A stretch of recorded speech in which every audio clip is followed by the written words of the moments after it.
بسم اللہ الرحمن الرحیم. أنفسنا ومن سيئات أعمالنا من يهده الله فلا مضل له ومن يضلله فلا هادي له وأشهد أن لا إله إلا الله وحده لا شريك له وأشهد أن محمدا عبده ورسوله يا أيها الذين آمنوا اتقوا الله حق تقاته ولا تموتن إلا وأنتم مسلمون يا أيها الناس اتقوا ربكم الذي خلقكم من نفس واحدة وخلق منها زوجها وبث منهما رجالا كثيرا ونساء واتقوا الله الذي تساءلون به والأرحام إن الله كان عليكم رقيبا يا أيها الذين آمنوا اتقوا الله وقولوا قولا سديدا يصلح لكم أعمالكم ويغفر لكم ذنوبكم ومن يطع الله ورسوله فقد فاز فوزا عظيما أما بعد فإن خير الحديث كتاب الله وخير الهدي هدي محمد صلى الله عليه وسلم وشر الأمور محدثاتها وكل محدثة بدعة وكل بدعة ضلالة وكل ضلالة في النار. محترم بھائیوں اور معزز خواتین، پچھلے ہفتے آپ کے سامنے عزل کے مسائل کی شروعات کی گئی۔ عزل کا یہ مسئلہ نکاح سے جڑا ہوا ہے، کیونکہ نکاح وہ شرعی حق ہے، وہ شرعی طریقہ ہے جس کے بعد شوہر اور بیوی کے درمیان، مرد اور عورت کے درمیان قانونی طور پر اسلامی شریعت کے مطابق اپنی جنسی خواہش پوری کرنے کا انہیں ایک لائسنس مل جاتا ہے، اور جب یہ جنسی خواہش پوری کرتے ہیں تو اس کے نتیجے میں نسل چلتی ہے، یعنی اولاد کا مسئلہ ہوتا ہے، پھر یہی نسل جو ہے آگے بڑھتی ہے۔ تو اب یہ نسل بڑھنا ہے، نسل کو روکنا ہے، بچے پیدا ہوں نہ ہوں، اس سلسلے کی جو کوششیں ہوتی ہیں اور خواہشیں ہوتی ہیں، اسی سے جڑا ہوا یہ مسئلہ تھا عزل کا مسئلہ، جسے عربی زبان میں عزل احادیث میں کہا گیا ہے۔ اور عزل کا مطلب یہ ہوتا ہے، جو پچھلے درس میں میں نے بتایا، اس زمانے میں جو طریقہ رائج تھا اس کے لحاظ سے عزل کا طریقہ یہ تھا کہ شوہر اپنی بیوی سے ہم بستری کرنے کے وقت جب پورے طریقے سے ہم بستری سے فارغ ہوتا اور ڈسچارج کے بالکل قریب پہنچ جاتا تھا، یعنی اب اسے احساس ہو رہا ہے کہ ابھی وہ ڈسچارج ہو جائے گا، تو ڈسچارج اندر ہونے کے بجائے عورت کی جو ہے شرمگاہ میں ہونے کے بجائے وہ اپنے پرائیویٹ پارٹ کو باہر نکال لیتا تھا اور باہر انزال کرتا تھا، یعنی ڈسچارج ہوتا تھا۔ تو اسی کو عزل کہا جاتا تھا، یہی طریقہ رائج تھا۔ اس کے جائز اور ناجائز ہونے کے جو مسائل تھے اس کے سلسلے میں ہم نے احادیث پچھلے ہفتے آپ کو پڑھ کر کے سنا دی تھی، اور وقت ہو گیا تھا۔ مسئلہ آج بیان کرنا ہے کہ یہ جائز ہے یا جائز نہیں ہے۔ تو حدیثیں جو آپ کے سامنے پیش کی گئی ہیں، ان حدیثوں کو ہم 3 حصوں میں بانٹتے ہیں، یعنی ہم اسے ڈیوائیڈ کرتے ہیں 3 حصوں میں، تقسیم کرتے ہیں 3 حصوں میں۔ تو بعض وہ حدیثیں ہیں اس میں جن حدیثوں میں بالکل کلیئر کٹ انداز میں بات ہے کہ یہ عزل کرنا جائز ہے، یعنی صحابہ کرام پیارے نبی صلی اللہ علیہ وسلم کے زمانے میں عزل کیا کرتے تھے اور عزل کرنا جائز ہے۔ تو ایک تو جو ہے قسم یہ ہے حدیثوں کی جو آپ کے سامنے پچھلے ہفتے پیش کی گئی ہیں حدیثیں، اور دوسری قسم حدیثوں کی یہ ہے جس سے یہ پتہ چلتا ہے کہ عزل کرنا یہ وعد ہے، وعد الخفی کہا گیا، جو جسامہ بنت وہب جو حدیث تھی ان کی، صعب بن جسامہ غالباً یہی نام تھا جیسا کہ مجھے یاد آ رہا ہے۔ تو بہرحال وہ ایک حدیث آپ کے سامنے آئی ہے بس ہم نام کی طرف نہیں جا رہے ہیں، جو ہے روایت کرنے والے کے نام کی طرف نہیں، بلکہ حدیث میں جو الفاظ ہیں وہ آپ کے سامنے پیش کر رہے ہیں کہ وہ آپ نے کہا اس کو یہ وعد خفی، وعد، اس کے بارے میں بتایا تھا آپ کو کہ یہ جو جاہلیت کے زمانے میں کچھ قبائل میں اپنی بچیوں کو زندہ زمین میں گاڑ دیا کرتے تھے، اس کو وعد عربی میں کہا گیا ہے، اور قرآن میں اس کا ذکر ہے، احادیث میں اس کا ذکر ہے۔ تو اس عزل کو اللہ کے رسول صلی اللہ علیہ وسلم نے جب وعد خفی کہا، تو اس کا چونکہ وعد یہ حرام ہے تو عزل بھی حرام ہوگا۔ اس حدیث سے یہ دلیل لی گئی کہ یہ یعنی عزل کرنا یہ جائز نہیں ہے۔ تو یہ دوسری قسم ہو گئی حدیث کی۔ ایک تیسری قسم ہے ان حدیثوں کی، بعض حدیثیں ایسی بھی ہیں، صحیح حدیثیں ہیں، جن سے یہ پتہ جو ہے چلنا مشکل ہو رہا ہے کہ وہ حرام کو بتا رہی ہیں یا حلال ہونے کو بتا رہی ہیں۔ یعنی دوسرے الفاظ میں کہہ دوں کہ محدثین میں سے بعض لوگوں نے ان حدیثوں کا جو مفہوم بیان کیا ہے، انہوں نے اس سے اس کے عزل کے جائز ہونے کو لیا ہے، جبکہ بعض اہل علم نے اس حدیث سے عزل کے حرام ہونے کو در کی دلیل دی ہے۔ تو یہ حدیثیں کیا ہو گئی؟ بین بین ہم کہتے ہیں اس کو، یعنی یہ دونوں طرف جا سکتی ہیں، جواز کی طرف بھی اور حرمت کی طرف بھی۔ اور ادھر کچھ حدیثیں ہیں جو بالکل کلیئر کٹ انداز کی ہیں کہ جائز ہے، اور کچھ حدیثیں ایسی ہیں جو کلیئر کٹ انداز کی ہیں کہ یہ جائز نہیں ہے۔ تو اب یہ ہمارے سامنے حدیثیں تھیں جو ہم نے پچھلے ہفتے درس میں آپ کے سامنے پیش کر دی تھی۔ اب اس سلسلے کو ہمیں آگے بڑھانا، اہل علم نے، محدثین نے، فقہاء کرام نے ان حدیثوں کو، جو کہ حدیث کی یہ 3 قسمیں ہیں، اس کو کس طرح سے انہوں نے دیکھا ہے اور کیسے انہوں نے اس حدیث سے اس مسئلے کو لیا ہے، یہ ہم پہلے پیش کریں گے آپ کے سامنے۔ تو یہ 3 جو ہے طریقے ہوتے ہیں عام طریقے سے ایسی احادیث کے تعلق سے، وہ تینوں طریقے یہاں پائے جاتے ہیں۔ ایک طریقہ ہوتا ہے محدثین کا، اور سب سے پہلے یہی طریقہ اپنایا بھی جانا چاہیے کہ ان ساری حدیثوں کو اکٹھا کر کے سب کا ایک ایسا جو ہے مفہوم بیان کیا جائے، اس طریقے سے سب کو سمجھا جائے کہ ساری حدیثوں پر عمل ہو جائے، کوئی بھی حدیث ہم سے چھوٹے نہیں، ساری حدیثوں پر عمل۔ تو اس طریقے کو محدثین کے یہاں جمع اور توفیق کا طریقہ کہا جاتا ہے۔ تو سب سے پہلی کوشش یہی ہوتی ہے محدثین کی، جب 2 حدیثیں ان کے سامنے ایسی آ جاتی ہے جن حدیثوں میں بظاہر ایسا لگتا ہے، حقیقت میں یعنی ریئل تو ایسا نہیں ہو سکتا، لیکن ہم کو لگتا ہے کہ شاید یہ 2 حدیثیں ایک دوسرے کے اپوزٹ جا رہی ہیں۔ تو اگر ہم کو ایسا کہیں لگتا ہے کہ 2 حدیثیں اپوزٹ جا رہی ہیں، تو محدثین کا طریقہ یہ تھا ایسی حدیثوں کے تعلق سے کہ وہ یہ کوشش کرتے ہیں کہ ان حدیثوں کو اس طریقے سے سمجھا جائے کہ ہر حدیث پر عمل ہو جائے، اور اسی کو جمع اور تطبیق کا طریقہ محدثین کے یہاں کہا جاتا ہے، اور یہی پہلا آپشن ہے اور اسی کو پہلے اختیار کرنا چاہیے۔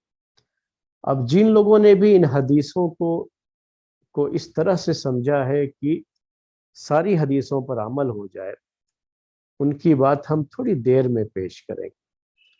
پہلے ہم چاہیں گے کہ اس سے نیچے اتریں۔ دوسرا طریقہ یہ ہوتا ہے کہ جب 2 حدیثوں کے درمیان جو بظاہر 2 حدیثیں ہم کو ایک دوسرے کی اپوزٹ معلوم ہوتی ہے، بظاہر یعنی ریئل میں تو نہیں ہے، ریئل میں ایسا نہیں ہو سکتا کہ 2 حدیثیں ایک دوسرے کی اپوزٹ آ جائیں، لیکن ایسا لگتا ہے ہم کو پڑھنے کے ٹائم میں، تو ایسے وقت میں جب یہ طریقہ نہیں ہوتا ہے کہ دونوں کو اکٹھا کیا جا سکے اور دونوں میں سے ہر ایک پر عمل کیا جا سکے، تو ایک شکل ہوتی ہے ناسخ اور منسوخ کہتے ہیں محدثین کے یہاں اس کو۔ ناسخ اور منسوخ کا مطلب یہ ہوتا ہے کہ دونوں میں سے ایک حدیث پہلے کی ہوگی تو ہم کہیں گے کہ یہ منسوخ ہے، یعنی یہ حکم پہلے تھا، ختم کر دیا گیا، اور دوسری حدیث جو بعد کی ہوگی اس کے بارے میں ہم یہ کہیں گے کہ یہ ناسخ ہے، یعنی یہی عمل اب باقی ہے۔ تو دونوں حدیثوں میں سے ایک حدیث ناسخ ہو جائے گی اور دوسری منسوخ ہو جائے گی، یعنی ایک پر عمل کیا جائے گا اور ایک کو چھوڑ دیا جائے گا، یہ بتاتے ہوئے کہ یہ پہلے کی بات تھی، بعد میں شریعت کا حکم بدل گیا۔ اور یہ تھا اللہ کے رسول صلی اللہ علیہ وسلم کے زمانے میں کہ حکم بھی شریعت کے بدلتے تھے۔ پہلے ایک چیز جائز تھی، بعد میں حرام کر دی گئی۔ اس کے پہلے نکاح متع کے بارے میں بات آپ کے سامنے آ چکی ہے کہ نکاح متع کو پہلے پیارے نبی صلی اللہ علیہ وسلم نے جائز قرار دیا تھا، اجازت دی تھی اس کی، لیکن بعد میں اس کو بالکل جو ہے حتمی طور پر حرام کر دیا گیا۔ اب میں آپ کے سامنے جو ہے یہ دوسری بات پیش کر رہا ہوں کہ اہل علم میں سے بہت سے اسکالر اس بات کی طرف گئے ہیں کہ یہ بھی ناسخ منسوخ کا معاملہ ہے، لیکن ناسخ کون ہے، منسوخ کون ہے، اس کو متعین کرنے میں بھی ان کے دو اوپینین ہیں۔ میں نام لیے بغیر صرف اوپینین پیش کروں گا آپ کے سامنے، کیونکہ ہم کو صرف علم ہونا ہے ان چیزوں کا کہ اس طرح کی رائے بھی جو ہے اہل علم کی، فقہا کی، محدثین کی رہی ہے۔ تو دو اوپینین ہے۔ ایک اوپینین یہ ہے کہ ابھی جو حدیث ہم نے پیش کی تھی کہ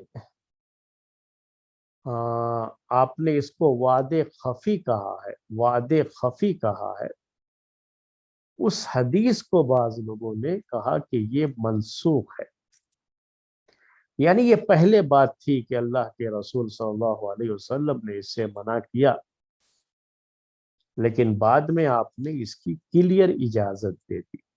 تو ایک تو رائے یہ، ایک اوپینین یہ ہے۔ تو اس اوپینین کے لحاظ سے عزل کرنا بالکل جائز ہے، اس میں کوئی مسئلہ ہی نہیں،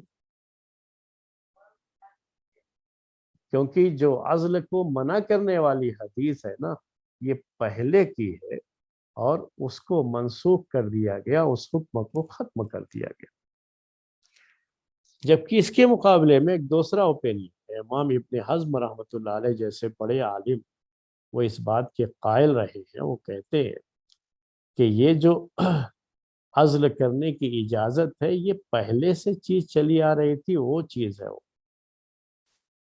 لیکن اللہ کے رسول صلی اللہ علیہ وسلم نے بعد میں اس سے منع کر دیا، تو وہ جو عزل کو وعد خفی کہا گیا ہے اس کو یہ مانتے ہیں کہ یہ ناسخ ہے، یعنی یہ حکم بعد کا ہے، اور ان کے اس قول کے لحاظ سے، ان کی اس اوپینین کے لحاظ سے پورا کے پورا عزل کرنا ہی کیا ہے، حرام، عزل کرنا سرے سے جائز ہی نہیں۔ تو ایک تو دو اوپینین آپ کے سامنے آ گئے، دونوں بالکل ایک دوسرے کے کیا ہے، اپوزٹ ہے۔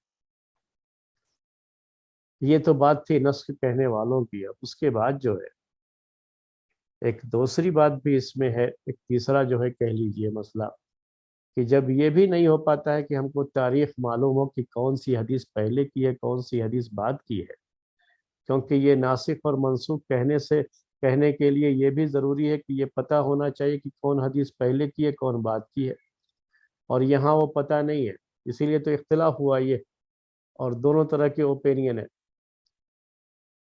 تو پھر ایک مسئلہ کیا آتا ہے، ترجیح دینے کا آتا ہے۔ جب یہ بھی نہیں ہو تو اس میں سے ایک حدیث کو ہم راجح قرار دیں گے اور دوسری حدیث کو ہم مرجوح قرار دیں گے۔ راجح مرجوح کا مطلب کیا ہوتا ہے کہ ایک کو ہم اختیار کریں گے، ایک کو چوز کر لیں گے، دوسرے کو چھوڑ دیں گے۔ لیکن جب ہم اس کو چوز کرتے ہیں نا تو یہ ضروری ہوتا ہے کہ ہمارے سامنے ہم نے اس کو کیوں اختیار کیا، کیوں چوز کیا، اس کے لیے ہمارے پاس کوئی نہ کوئی پروف ہونا چاہیے اس کے لیے ہمیں پروف پیش کرنا پڑتا ہے کہ ہم اسے چوز کر رہے ہیں، اس وجہ سے کر رہے ہیں، ریزن یہ ہے۔ تو اس میں بھی دونوں اوپین ہیں۔ تو جو لوگ عزل کو بالکل صحیح قرار دیتے ہیں نا، انہوں نے کہا کہ ہم نے جو ہے راجح قرار دیا، چوز کیا، اختیار کیا ان حدیثوں کو جس میں عزل کے جائز ہونے کی بات کہی گئی ہے، اور جس میں عزل کے جائز ہونے کی بات نہیں ہے، وہ حرام ہونے کا پتہ چلتا ہے جس سے، اس کو کہتے ہیں یہ مرجوح ہے۔ کیوں؟ کیونکہ وہ حدیثیں جس میں عزل کے جائز ہونے کی بات ہے، سند کے لحاظ سے وہ بہت ہی پاورفل قسم کی حدیث ہے، اس سے کہیں زیادہ وہ پاورفل حدیث ہے، اس لیے ہم اس کو اختیار کریں گے، یہ بات کرتے ہیں۔ اس کے بالکل اپوزٹ بھی ایک رائے ہے، وہ یہ ہے کہ کہتے ہیں کہ نہیں، وہ حدیث ہے جس میں عزل سے منع کیا گیا ہے نا، یہ حدیث ہم اس کو راجح قرار دیں گے، اور وہ حدیث جس میں عزل کو جائز قرار دیا گیا ہے اس حدیث کو یہ چھوڑتے ہیں اور کہتے ہیں کہ نہیں، وہ حدیث اس درجے کی نہیں ہے جس درجے کی یہ حدیث ہے جس میں عزل سے منع کیا گیا ہے۔ تو یہ بھی ایک اوپینین ہے، میں نے صرف آپ کو یہ اوپینین پیش کیے، اور میں نے یہ بات بھی آپ کے سامنے ذکر کرنی ہے، ہمیں یہ بات بھی ذکر کرنی ہے کہ اصل میں ہم ان سب چیزوں کے قائل نہیں ہیں۔ کون سے؟ نسخ کی بات، ترجیح کی بات، کیونکہ نسخ کی بات، ترجیح کی بات تو اس وقت آتی ہے جب ان روایتوں میں تطبیق کی شکل نہیں پیدا ہوتی ہے، یعنی سب کا ایسا مفہوم پیش کیا جائے، اس طرح سے اس کی میننگ کی جائے، اس کو سمجھا جائے کہ ساری حدیثوں پر عمل ہو جائے۔ پہلے تو ہماری کوشش یہی ہونی چاہیے کہ ساری حدیثوں پر عمل۔ نسخ میں یا ترجیح میں ایک حدیث کو آپ کو چھوڑنا پڑتا ہے اور دوسرے پر عمل کرنا پڑتا ہے۔ اسی لیے کہا جاتا ہے عربی میں ایک اس کے لیے بہت مشہور قاعدہ ہے کہ اعمال الحدیثین اولا من احمال احدہما او کلیہما، کہ دونوں حدیثوں پر عمل کرنا، جو دو حدیثیں آپ کو بظاہر ایک دوسرے کی اپوزٹ معلوم ہوتی ہیں، ان دونوں پر عمل کرنا یہ بہتر ہوتا ہے کہ ان میں سے کسی ایک کو چھوڑ دیا جائے یا دونوں کو چھوڑ دیا جائے۔ اب اس کی طرف آتے، ترتیب میں ہم نے اس کو بعد میں رکھا کیوں؟ آپ کے علم کے لیے، لیکن وہ محدثین کا طریقہ نہیں ہے۔ مطلب کیا ہے؟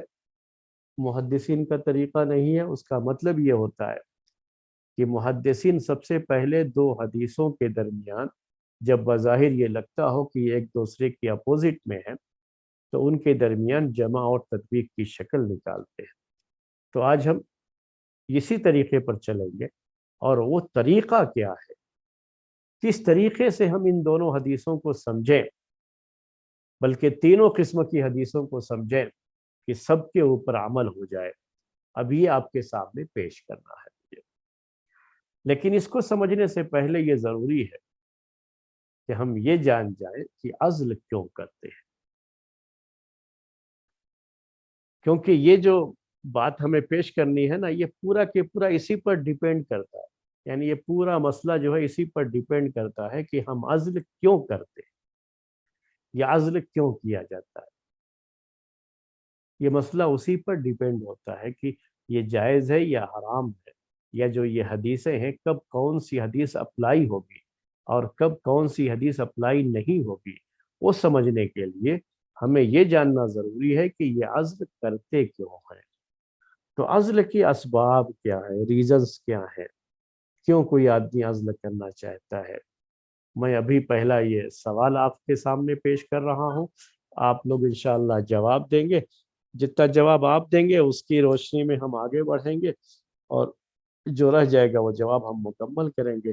آپ لوگوں سے بھی اس کا تعلق ہے مسئلے کا، تو ہر کوئی اس بات کو سمجھتا ہے کہ آدمی عزل کیوں کرتا ہے، کیوں یہ چاہتا ہے کہ ابھی بچہ نہ ہو، اور اس کے لیے وہ یہ چاہتا ہے کہ ابھی عورت پرگنینٹ نہ ہو، تو کیوں ایسا چاہتا ہے؟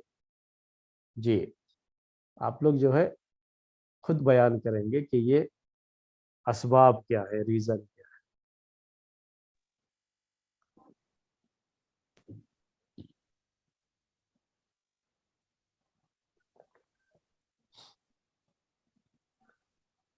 السلام علیکم ورحمۃ اللہ وبرکاتہ شیخ۔ السلام ورحمۃ اللہ وبرکاتہ، جی بولیے۔ شیخ کئی بار مطلب اگر جو وائف ہوتی ہے ان کو یہ ڈر ہوتا ہے کہ مطلب ان کو کوئی ڈیسیز ہوتا ہے، مطلب کوئی بیماری ایسا ہوتا ہے جس کی وجہ سے کہ وہ پریگننٹ ہوگی تو ان کو جان کا خطرہ ہو، تو اس لیے بھی لوگ کرتے ہیں۔ اس لیے کرتے ہیں، جی ہاں۔ اور یہ جو ہے یہ پہلا ریزن ہمارے بھائی نے بیان کیا، وہ ریزن کیا ہے؟ یہ ریزن عورت کی صحت سے، عورت کی ہیلتھ سے یہ جو ہے ریزن جڑا ہوا ہے۔ یعنی عورت کے پاس ابھی یہ جو ہے اس پوزیشن میں وہ نہیں ہے کہ وہ پرگننٹ ہو سکے، یا پرگننٹ اگر ہو جاتی ہے تو اس کی جان کو خطرہ ہو سکتا ہے، اور بچے کی پیدائش کے وقت میں کچھ مسائل ایسے ہو سکتے ہیں جو ڈاکٹر ابھی سے منع کر رہے ہیں کہ ان کو پرگننٹ نہیں ہونا ہے۔ تو پہلی تو چیز یہ بہت کلیئر انداز کی ہے جو آپ نے پیش کیا، یقیناً یہ صحیح ہے کہ یہ سب سے بڑا ریزن ہو سکتا ہے، بڑا ریزن ہو سکتا ہے۔ جی ہاں، ایک ہو گیا ریزن۔ جی اور کچھ لوگوں کو یہ لگتا ہے کہ ابھی وہ لوگ تیار نہیں ہیں، اور مطلب وہ لوگ کبھی کبھی کچھ لوگ پیسہ کے ڈر کے مطلب سوچتے ہیں کہ ابھی وہ لوگ کچھ لوگ سوچتے ہیں کہ پیسہ ابھی نہیں ہے، بچوں کی پرورش کیسے کریں گے، پلاننگ وغیرہ وہ لوگ نہیں کر پاتے، اس لیے۔ یہاں آپ نے جو ہے دو چیزوں کو ملا دیا، اور ہمیں ان دونوں کو الگ الگ کرنا ہے۔ میں دونوں چیزیں الگ الگ کر کے پیش کر دیتا ہوں۔ تو ایک تو آپ کا ریزن ہو گیا پہلا، دوسرا ریزن آپ یہ کہہ رہے ہیں کہ ابھی دونوں اس کے لیے تیار نہیں ہیں، یعنی اپنے آپ کو تیار نہیں پا رہے ہیں۔ وہ سمجھتے ہیں کہ ابھی ہم اس پوزیشن میں نہیں ہیں کہ ہم جو ہے کسی نئی جان کو کی ذمہ داری کو اٹھا سکیں۔ ایک تو یہ ہو سکتا ہے نا؟ یہ جی شیخ۔ یہی نہ کہنا چاہ رہے آپ؟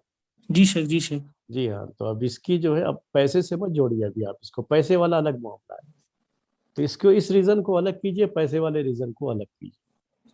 تو یہ ایک ریزن ہے۔ ایک ریزن کیا ہے کہ ابھی نئی نئی شادی ہوئی ہے، اور مان لیجئے ابھی دونوں پڑھتے ہیں۔ آج کل تو ہم لوگوں کے یہاں نا یہ چل رہا ہے کہ جو ہے پڑھ رہے ہیں تو شادی ہی نہیں کریں گے جب تک کہ اپنے پیروں پہ نہ کھڑے ہو جائے۔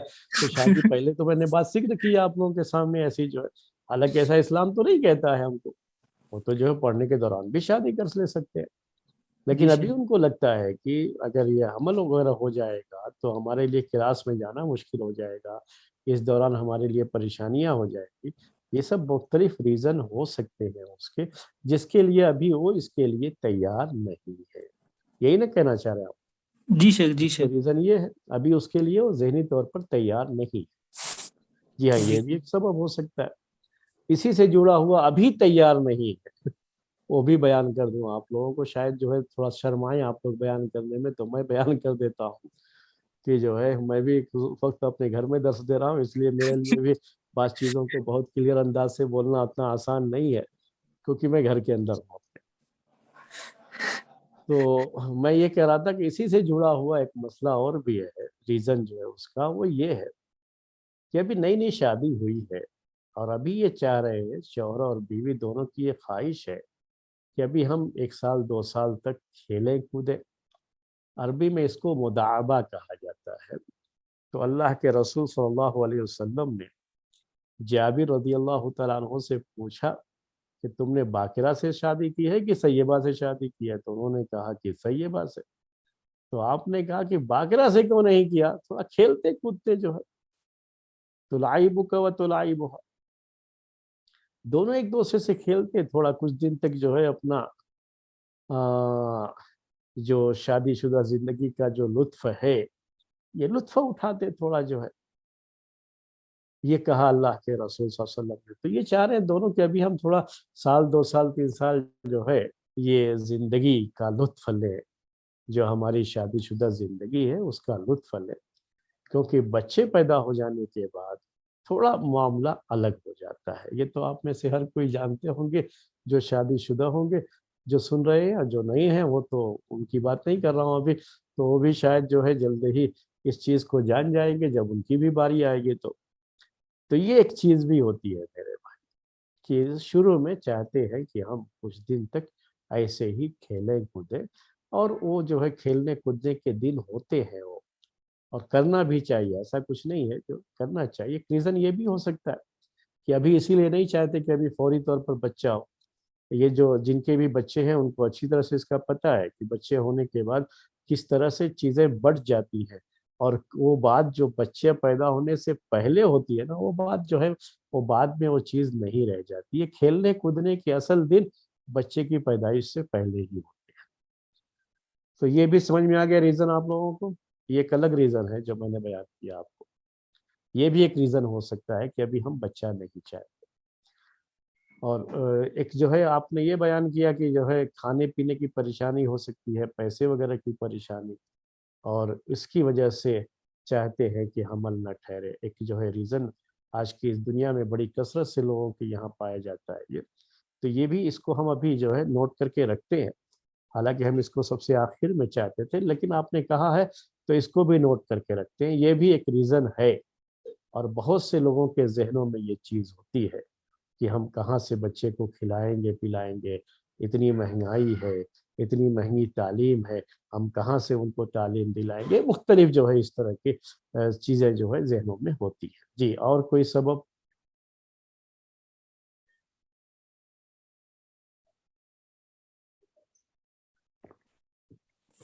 کوئی کسی کے یہاں سوسائٹی کے ڈر سے بھی کہ ہر جگہ صرف 2 ہی بچے ہوتے ہیں تو اس سے زیادہ نہیں ہے۔ سوسائٹی کے ڈر سے، سوسائٹی کے ڈر سے، سوسائٹی کے ڈر میں ذرا یہ 2 بچوں سے ہٹ کر کے میں بات کرتا ہوں۔ سوسائٹی کے ڈر کا ڈر کئی ایک ہے اس میں جو لوگوں کے ساتھ جڑا ہوا۔ سوسائٹی کا جو ڈر ہے نا، وہ میں ایک جلد ہی ایک چیز پیش آئی تھی، ایک صاحب جو ہے، عازلہ کرنے کی بات نہیں کہہ رہا ہوں، وہ تو ان کی بیوی پریگننٹ ہو چکی تھی، لیکن اس کے باوجود وہ چاہ رہے تھے کہ وہ حمل کو ساقط کرائیں، ابارشن کرانے کے چکر میں تھے۔ وہ آ کے مجھ سے فتویٰ پوچھ رہے ہیں، کیوں بھائی، کیوں ایسا جو ہے، کیوں نہیں چاہتے؟ اللہ تعالیٰ آپ کو بچہ دینا چاہ رہا ہے، آپ کیوں بچہ نہیں چاہتے؟ انہوں نے کہا کہ نہیں، اب لوگ کیا کہیں گے کہ اس عمر میں بچوں کی شادیاں کرانے کی عمر ہو گئی ہے، تب اس میں جو ہے بچے بھی، ان کے خود بچے پیدا ہو رہے ہیں۔ تو اس طرح کی یہ سوسائٹی کا ایک ڈر یہ بھی ہوتا ہے۔ تو یہ سوسائٹی کا تو کوئی ڈر نہیں ہوا ہے، ہم کو سوسائٹی سے نہیں ڈرنا ہے، ہم کو کس سے ڈرنا ہے؟ اللہ سے ڈرنا ہے۔ لیکن ایک ریزن یہ بھی ہے، چونکہ ہم ریزن صرف بیان کر رہے ہیں، تو ایک ریزن سوسائٹی کا ڈر بھی ہے۔ بقیہ یہ جو 2 کی بات ہے، اس کو ہم الگ کرتے ہیں۔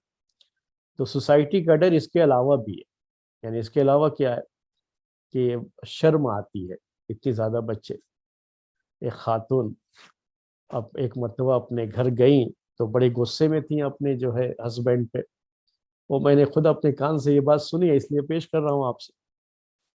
تو کیا بات ہے جو ہے، کہا کہ راستے میں آ رہی تھی تو کسی صاحب نے کہا کہ دیکھو صاحب، ایک تو پیٹ میں ہے، ایک گود میں ہے، اور ایک زمین پر انگلی پکڑ کے لے کے چل رہی ہے، یعنی اتنی جو ہے لائن پہ لائن لگی ہوئی ہے۔ تو لوگ اس طرح کے تبصرے کرتے رہتے ہیں، تو یہ بھی سوسائٹی کا ایک ڈر ہے کہ اگر جلدی جلدی ہمارے بچے ہو گئے تو لوگ کیا کہیں گے۔ تو لوگ کیا کہیں گے، یہ ایک ڈر ہوتا ہے، سوسائٹی کا ایک ڈر ہوتا ہے، جو کہ غیر ضروری ڈر ہے، لیکن بہرحال یہ بھی ایک ریزن ہے عزل کرنے کا۔ اور آپ نے ایک چیز اور جوڑی ہے، وہ 2 والی بات جو ہے نا، یہ اس کو ہم الگ رکھیں گے۔ وہ کیا ہے کہ یہ جو حکومت چاہتی ہے یا جو ہے گورنمنٹ چاہتی ہے، ان کی جو یہ ہے آبادی کو کنٹرول کرنے کے لیے، تو یہ چاہتے ہیں کہ لوگوں کی یہاں زیادہ بچے نہ ہوں اور صرف 2 ہی جو ہے بچوں پہ اکتفا کریں۔ یہ کوئی سوسائٹی کا ڈر نہیں، صرف حکومت کو خوش کرنے کے لیے ایسا کرنا چاہتے ہیں۔ کچھ نوکریاں ایسی ہیں، یہ بھی بتا دیتا ہوں آپ کو، اسی سے جڑی ہوئی چیز ہے یہ، اور خاص طریقے سے جو لوگ گورنمنٹ جاب میں ہوتے ہیں ان کے لیے بڑا یہ رہتا ہے، یہ دیکھا جاتا ہے کہ ان کے بچے کتنے، تو یا گورنمنٹ کی طرف سے کچھ ہم کو فیسلٹیز ملتی ہے جس میں یہ دیکھا جاتا ہے کہ ان کے بچے کتنے ہیں، 2 بچوں کو ملتی ہے، اس کے بعد نہیں ملتی ہے، تو صرف 2 بچوں کو کے لیے ہی، جن کے 2 بچے ہوں ان کو وہ فیسلٹیز دی جائے۔ اس طرح کی چیزیں ہوتی رہتی ہے، تو یہ سب بھی ایک ریزن ہو سکتا ہے۔ جی، اس کو الگ کر دیا ہم نے۔ اور آج کل کے ماحول میں شیخ ہر کوئی بیزی ہے اور ایمبیشیس ہے، تو اس کی وجہ سے بھی لوگ چاہتے ہیں کہ ڈیلے کریں۔ دوبارہ کہیے پھر سے۔ ہر کوئی بیزی ہے شیخ اپنے پروفیشن میں، اور بہت سے لوگ ایمبیشیس ہیں، تو کچھ بننا چاہتے ہیں، کچھ آگے کچھ کرنا چاہتے ہیں، اس کی تو وجہ وہ سے۔ تو میں نے شروع میں کہہ دیا نا آپ سے کہ شادی جو ہے ابھی ہوئی ہے تو چاہتے ہیں کہ کچھ دن کھیلیں کودیں، ابھی بچے کی ذمہ داری اٹھانے کی پوزیشن میں نہیں ہے، تو اس میں یہ چیز آ جائے گی۔ ہاں جی جی۔ ٹھیک ہے، ابھی بچے کی ذمہ داری اٹھانے کی پوزیشن میں نہیں ہے۔ جی، اور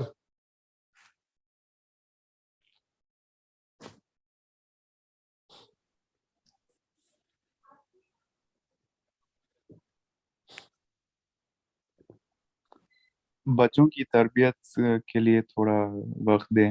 بچوں کی تربیت کے لیے چاہتے ہیں کہ زیادہ بچے ہو جائیں گے تو تربیت میں پریشانی ہو جائے گی، اس لیے یہ چاہتے ہیں کہ ابھی عزل کریں، ابھی کنٹرول کریں، اور جو ہے ابھی بچے زیادہ ہو گئے تو ہمارے لیے مشکل ہو جائے گی تربیت کرنا، تو بچوں کی تربیت کے پیش نظر عزل کرتے ہیں، تھوڑا گیپ چاہتے ہیں بیچ میں. ٹھیک ہے، یہ بھی ایک ریزن ہے. اور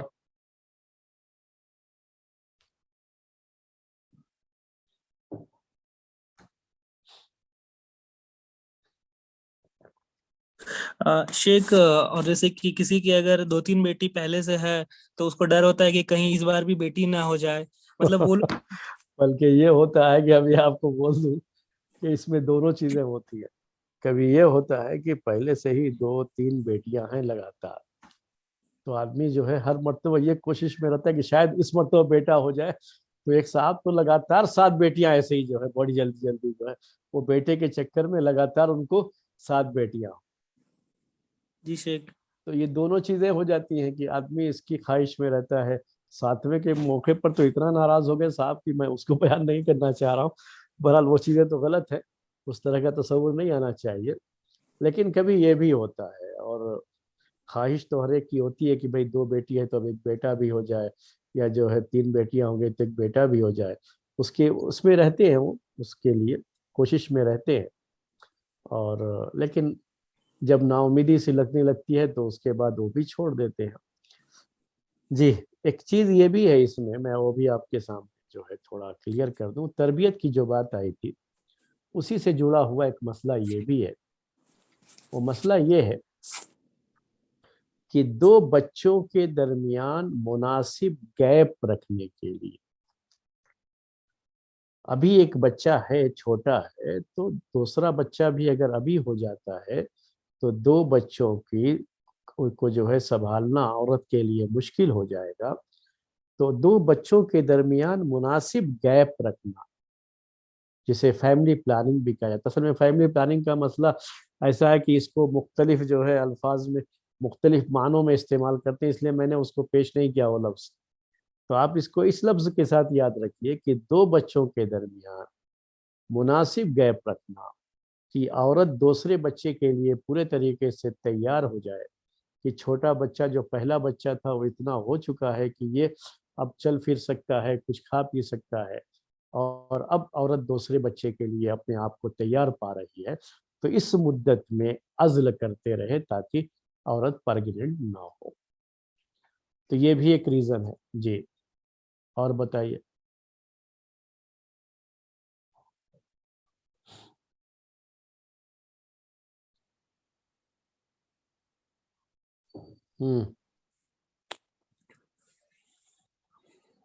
کبھی ایج کی وجہ سے بھی ہو سکتا ہے کہ مطلب ابھی ماں باپ اس ایج کو پہنچ گئے ہیں کہ ابھی وہ تھوڑا آرام کرنا چاہتا ہے کہ کب تک بچوں کی ذمہ داریاں اٹھاتے رہیں گے. نہیں، وہ تو اللہ تعالیٰ نے خود ہی بنا دیا ہے. عورت ایک مدت تک ہی بچے ہوتے ہیں، یاد رکھیے گا.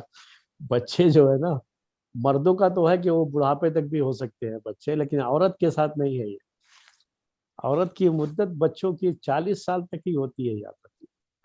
یعنی 40 کے بعد، 40 کی عمر ہونے کے بعد اگر کسی عورت کو بچے ہو رہے ہیں تو وہ بہت ہی ریئر کیس ہوتا ہے، یعنی بڑا نادر ہوتا ہے. ورنہ زیادہ تر ان کی یہاں جو پیدائش ہوتی ہے نا وہ 40 تک ہی ہوتی ہے.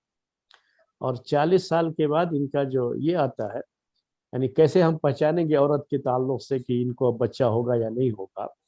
وہ بہت آسان طریقہ ہوتا ہے کہ جب تک ان کو حیض آتا ہے، یعنی جسے ماہواری کہتے ہیں، پیریڈ جو ہے نا، تبھی تک ان کے یہاں بچے پیدا ہونے کی گنجائش ہوتی ہے. جب یہ بند ہو جاتا ہے، جو 40 کے بعد عام طریقے سے بند ہو جاتا ہے، تو جب یہ بند ہو گیا تو اب بچے بھی نہیں ہوں گے. اب تو بالکل کھلا معاملہ ہے، کوئی مسئلہ نہیں، ان کو بچے نہیں ہوں گے.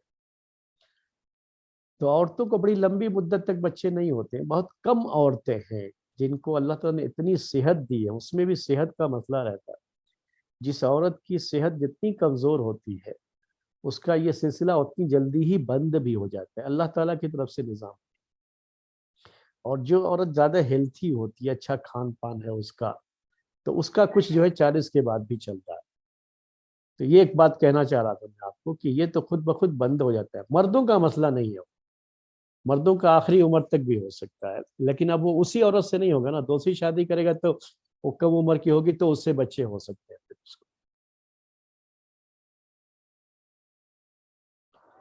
جی, اور ایک ریزن بتاؤں آپ لوگوں کو, جو ہے حدیثوں میں جو ہم پڑھ کے سنائے تھے وہ آپ کے سامنے جو ہے, لیکن شاید آپ کو یاد نہیں رہا, وہ اس وقت نہیں ہے ہم لوگوں کے یہاں, وہ چیز نہیں ہے, وہ پہلے تھی وہ چیز کہ لونڈیاں جو ہوتی تھیں ان سے وہ عزل کرتے تھے اس ڈر سے کہ کہیں اس لونڈی کو بچہ نہ ہو جائے, کیونکہ اس لونڈی کو بعد میں بیچنا چاہتے, تو بچہ ہونے کے بعد بیچنا مشکل ہو جائے گا ان کے لیے, وہ نہیں بیچ پائیں گے, اسی لیے وہ یہ چاہتے تھے کہ لونڈی کو بچہ نہ ہو تو اس سے وہ عزل کرتے تھے. تو یہ تو حدیثوں میں ہے, عزل کرنے کی ایک وجہ بیان کی گئی ہے حدیثوں میں, اور وہ آج کے زمانے میں نہیں اس لیے وہ مسئلہ تھی, لیکن اس سے جڑی ہوئی کچھ چیزیں ہیں, میں وہ بتاؤں آپ کو.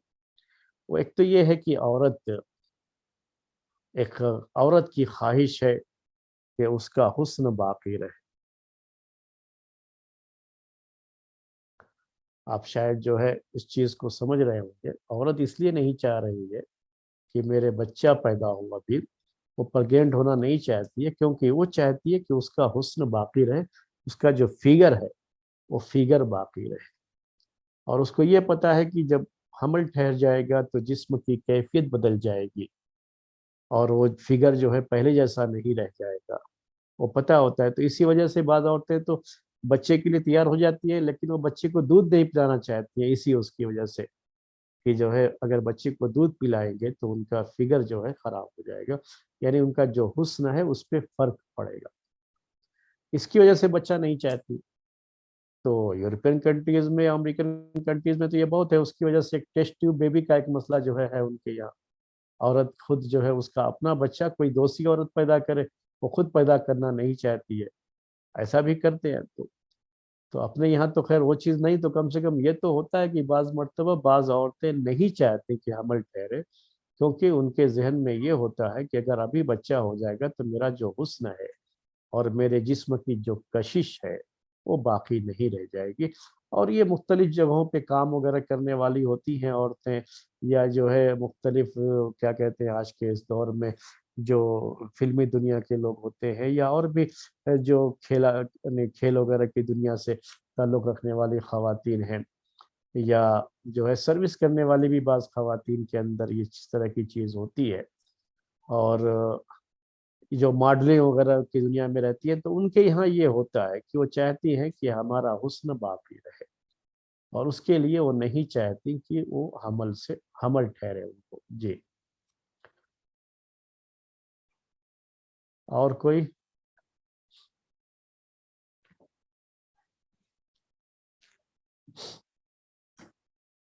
اتنے اسباب کافی ہیں, اتنے ریزن کافی ہیں, یا اور کچھ ابھی؟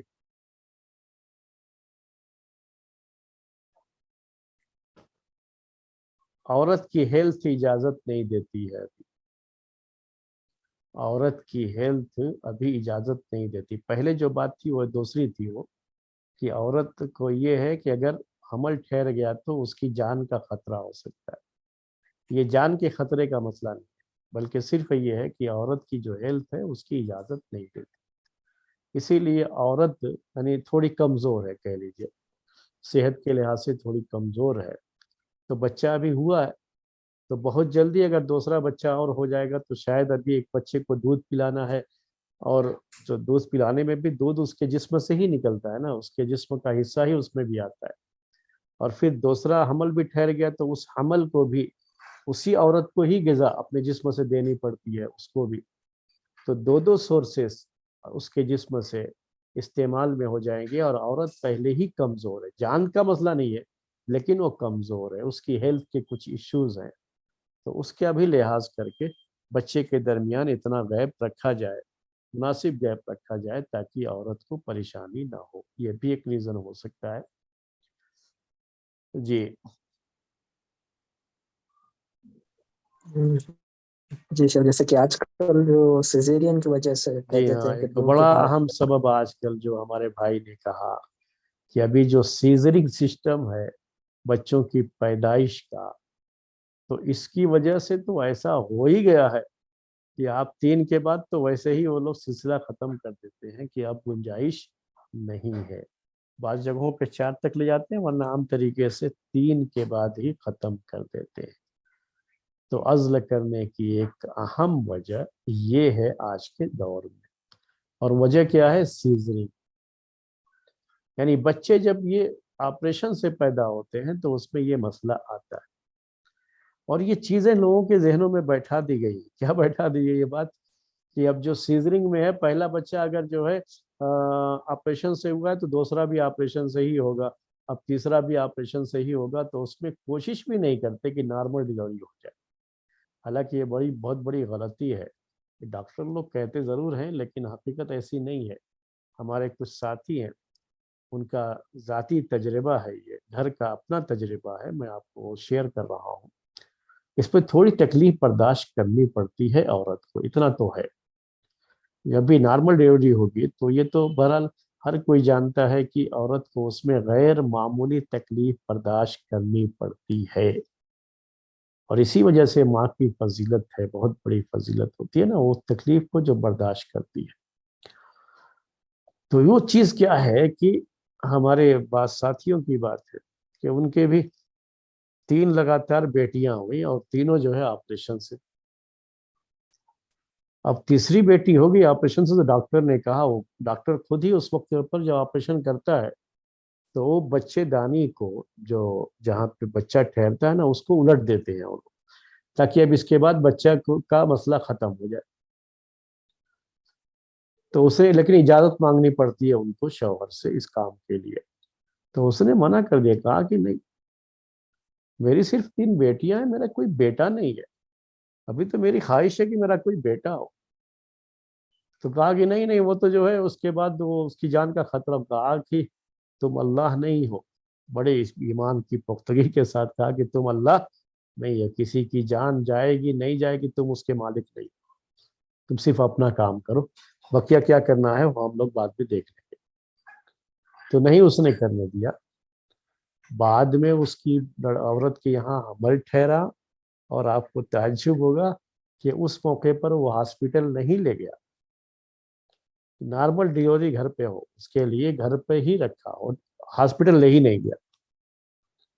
اور عورت کو نارمل ڈلیوری بھی ہوئی اور بچہ بیٹا بھی پیدا ہوا، اور اس کے بعد پھر کئی بیٹے پیدا ہوئے ایسے ہی نارمل ڈلیوری سے.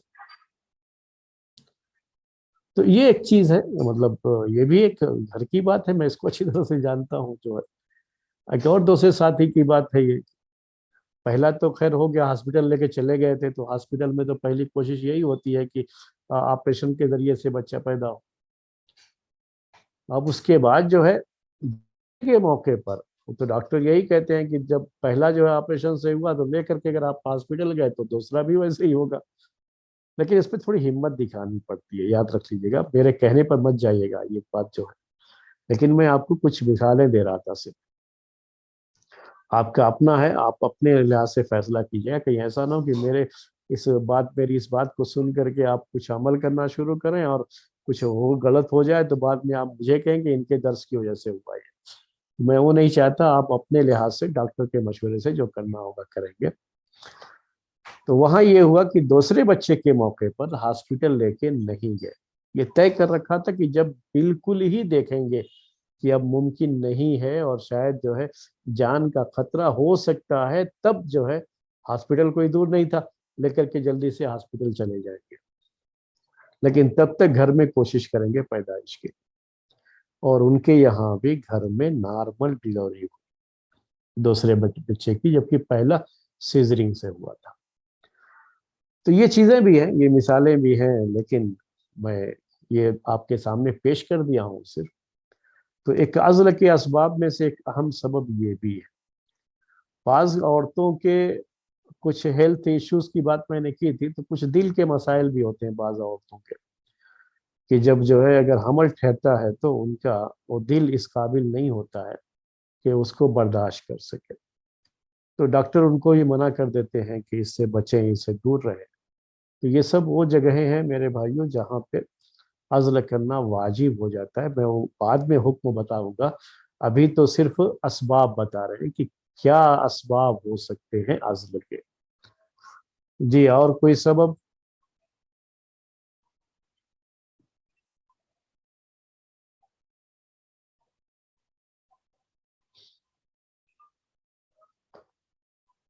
بس ختم ہو گئے اسباب؟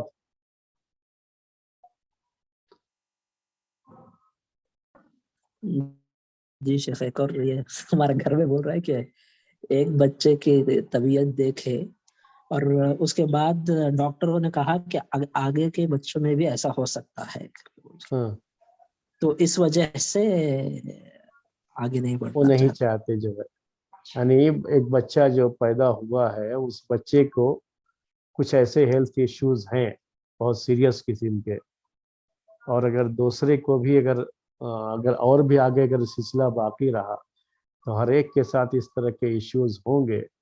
ڈاکٹر کے اس کے کہنے کی وجہ سے ہی وہ لوگ عزل کرتے ہیں اور اس سلسلے کو اسی وجہ سے روکنا چاہتے ہیں. ٹھیک ہے، یہ بھی ہیلتھ ایشوز میں ہی چیز آ گئی. جی ہاں.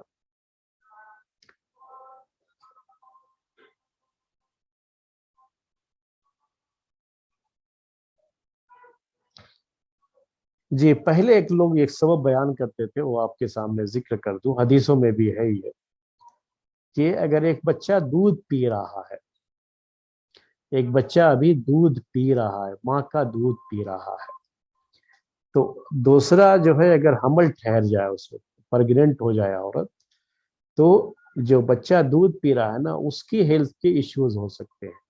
یعنی دودھ کے اندر کچھ ایسی چیزیں اس کے بعد ہو جاتی ہیں کہ وہ دودھ بچے کی ہیلتھ کے لیے ہارمفل ہو سکتا ہے، اس کے لیے نقصان دہ ہو سکتا ہے. اس لیے اس دوران حمل نہ ٹھہرے اس کے لیے عزل کرنا. تو پہلے یہ چیز لوگ کہتے تھے اللہ کے رسول صلی اللہ علیہ وسلم کے زمانے میں، تو آپ نے بھی سوچا کہ میں اس سے منع کر دوں، لیکن پھر آپ نے دیکھا کہ یہود وغیرہ جو دوسری قومیں ہیں ان کے یہاں تو یہ چیزیں ہیں کہ ایک بچہ دودھ پیتا رہتا ہے، دوسرا حمل ٹھہر جاتا ہے، پھر بھی بچے کو کوئی نقصان نہیں ہوتا اس کی وجہ سے. تو آپ نے کہا کہ اگر یہ چیز واقعی نقصان دہ ہوتی تو ان کو بھی نقصان پہنچاتی تھی، ان کو نقصان نہیں پہنچا رہی، اس کا مطلب کہ یہ چیز اتنی نقصان دہ نہیں ہے. تو یہ ایک چیز تھی جو اس زمانے میں ایک ریزن ہو سکتا تھا.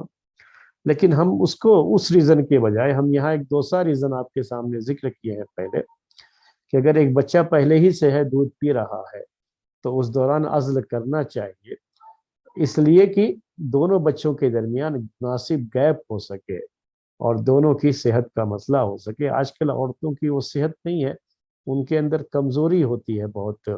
پہلے کے زمانے کی طرح کی عورتیں، مضبوط عورتیں نہیں ہوتی ہیں آج کے دور میں کہ یہ دو طرف بوجھ کو برداشت کر سکیں، ان کے لیے بڑا مسئلہ ہوتا ہے.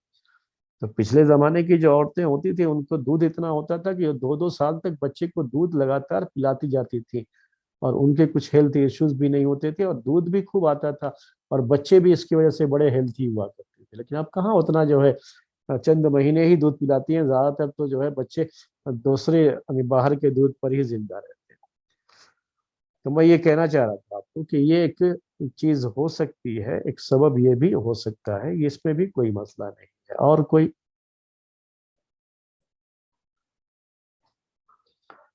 جی اتنے اسباب شاید کافی ہوں، ریزن کافی ہوں. اب ہم حکم بتاتے ہیں کہ کیسے ان دونوں حدیثوں کو یا دونوں ٹائپ کی جو حدیثیں ہیں ان کو ہم یہاں کس طریقے سے فٹ کریں گے کہ سب پر عمل ہو جائے. تو پہلے جو ہے آپ کے سامنے پیش کر دوں کہ یہ جو ہم نے ریزن بتائے ہیں، ان ریزن میں کچھ ایسے ریزن بھی ہیں جہاں پہ عزل کرنا ضروری ہو جاتا ہے. عزل کرنا ضروری، یعنی عزل صرف جائز ہی نہیں بلکہ کیا ہے، ضروری ہے، نیسیسری اسے کہتے ہیں.